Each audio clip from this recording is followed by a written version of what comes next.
Hello दोस्तों, welcome to my channel. दोस्तों आज हम बात करने वाले हैं एक बहुत ख़तरनाक वायरस के बारे में जो पूरी दुनिया में फैल रहा है, जिसके 116 कंट्रीज़ में केसेस देखे जा चुके हैं, जिसमें हमारा देश इंडिया भी शामिल है दोस्तों।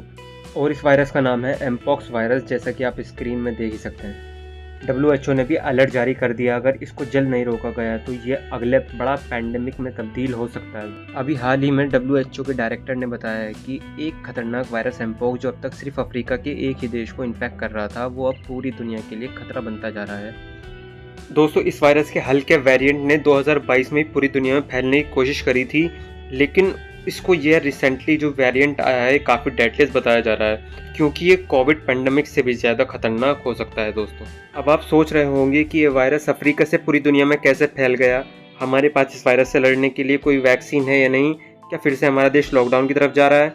तो इन्हीं सवालों को जानने के लिए वीडियो को एंड तक देखते रहिए। सबसे पहले दोस्तों मैं आपको इस वायरस के बारे में बताना चाहूँगा। तो दोस्तों बात है 1958 की, जब डेनमार्क के कुछ साइंटिस्टों ने अपनी पोलियो वैक्सीन को टेस्ट करने के लिए सिंगापुर से कुछ बंदरों को मंगवाया था। तो उन्हीं में से एक बंदर जो है वो वायरल डिजीज जैसे सिम्टम्स दिखा रहा था। तो साइंटिस्ट ने क्या करा, उनके कुछ सैंपल्स लिए और टेस्ट में पता चला कि ये मंकी जो है, ये बंदर जो है वो एक नए किस्म के वायरस यानी पॉक्स वायरस से इन्फेक्टेड था। यहीं से इस वायरस का नाम रखा गया एमपॉक्स वायरस यानी मंकी पॉक्स वायरस। एक सवाल और अब आपके माइंड में आ रहा होगा कि ये वायरस बंदरों से इंसानों में कैसे आ गए और 70 साल के बाद इतना डेंजर रूप कैसे ले लिया।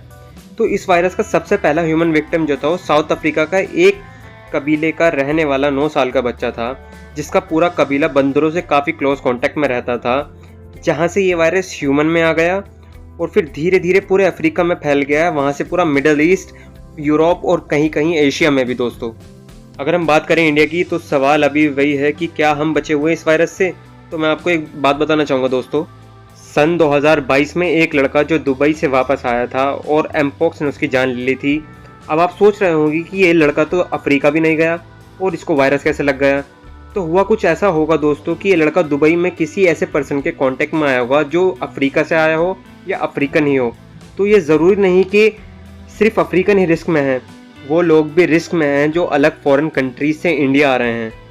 तो अगर बात करें कि हमें इस वायरस को अपने देश में फैलने से कैसे रोकना है, तो हमें हर किसी को टेस्ट करना होगा जो बाहर से आ रहा है, क्योंकि आपको ये जानकर अचंभा होगा कि उस एक लड़के ने जो दुबई से आया था, उसने अपने साथ 12 लोगों को इन्फेक्ट करा था।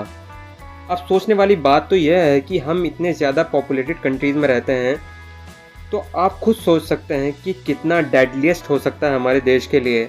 हालांकि पीएम ऑफिस से लास्ट वीक फरमान भी जारी हो चुका है कि जितने भी इंटरनेशनल एयरपोर्ट हैं उन सभी पर टेस्ट करने स्टार्ट कर दिए जाएं। दोस्तों अगर हम बात करें सिम्टम्स और लक्षण के बारे में, तो सिंपल फीवर और कफ होना तो इसके नॉर्मल सिम्टम्स है, लेकिन सबसे बड़ा सिम्टम जो है आपके हाथों पैरों पर रैशेस हो जाएंगे। जब आप उसको रब करोगे तो आपके उसमें बबल्स बन के फ्लूइड बन जाएगा उसके अंदर। दोस्तों अगर हम बात करें इससे कि हमें इससे बचना कैसे है, तो WHO गाइडलाइन के तहत सबसे पहले जो भी पर्सन बाहर से आ रहा है या इंटरनेशनल ट्रिप से आ रहा है, आपको उसके कांटेक्ट में नहीं आना है। दूसरी चीज़, आप जब भी बाहर जाएं या बाहर से आएँ कुछ भी सामान लाएं, उसको आपको सैनिटाइज करना है। तीसरी और आखिरी सबसे ज़्यादा इंपॉर्टेंट चीज़ जो आपको करनी है, एमपॉक्स की वैक्सीन आपको लगवा लेनी है। दोस्तों दुआ करता हूँ आप और हम, आपका परिवार इस बीमारी से बचा रहे। दोस्तों वीडियो अगर ज़रा भी हेल्पफुल लगी हो तो लाइक कर दें और अपने दोस्तों और अपने रिलेटिव्स के साथ शेयर कर दें।